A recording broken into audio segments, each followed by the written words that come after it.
You have done this before. You found something you wanted, something that mattered. You started. You tried. And for a while, it felt real. Then the progress stopped feeling like progress. The gap between where you were and where you wanted to be felt too wide. So you stopped. Maybe you called it a break. Maybe you told yourself you would come back. But somewhere deep down, you already knew. I want you to stay with me for the next few minutes, because what I am about to tell you will change everything for you.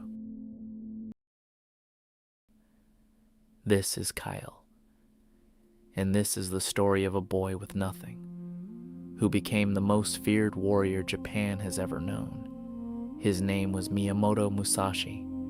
He was born in 1584. His mother died the day he came into the world.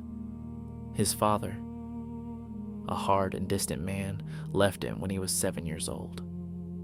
7 years old. No mother, no father. Raised by an uncle in a temple with no money, no title, no future that anyone could see. If you had looked at this boy and tried to predict what he would become, you would have been wrong. Everyone was.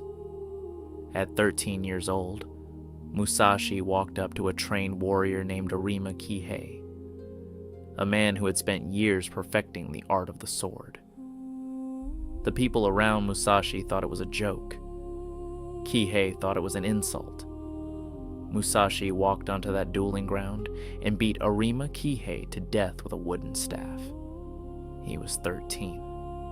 Now here's the part most people skip, because what happened next does not look like the story of a legend. It looks like nothing. After that first duel, Musashi did not seek fame. He did not challenge more warriors. He did not tell anyone what he had done. He left.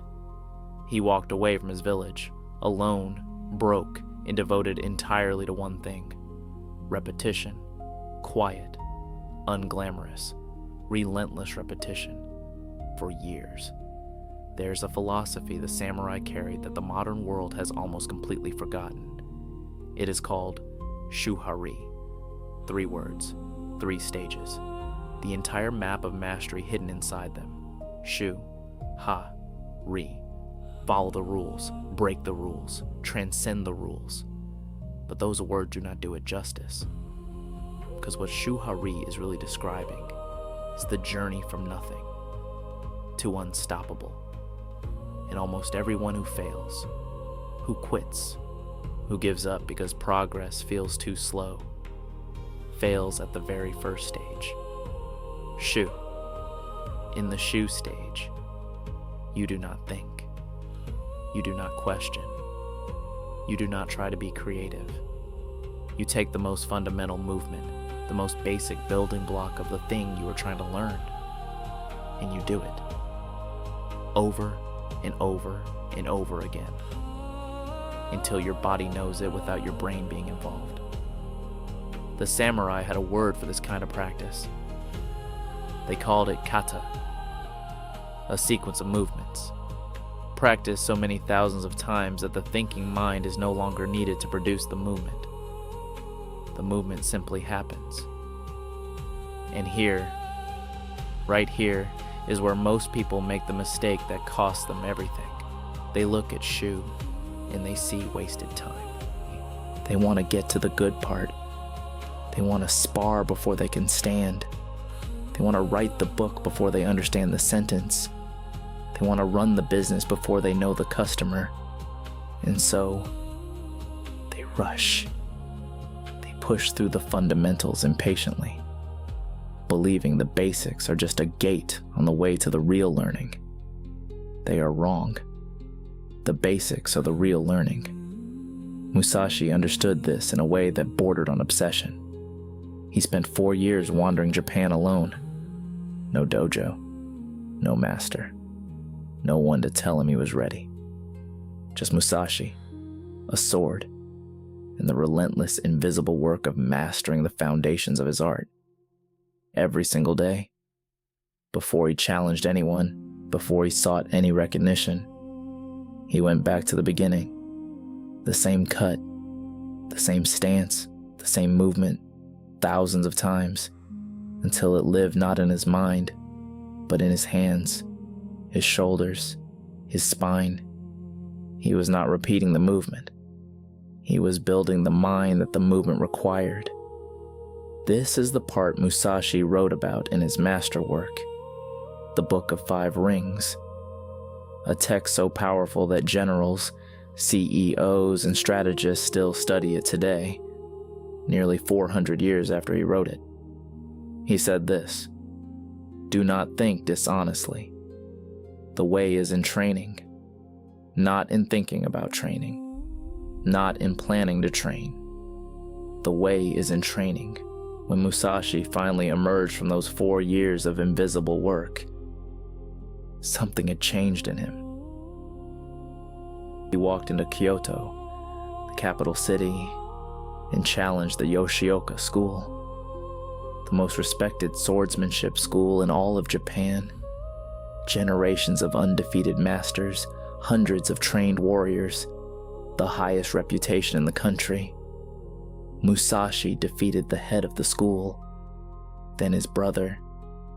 Then, in the final confrontation, when the school sent everyone, dozens of trained warriors at once, he walked out of it alive, alone, an orphan from a village no one had ever heard of, with no school, no master, no title.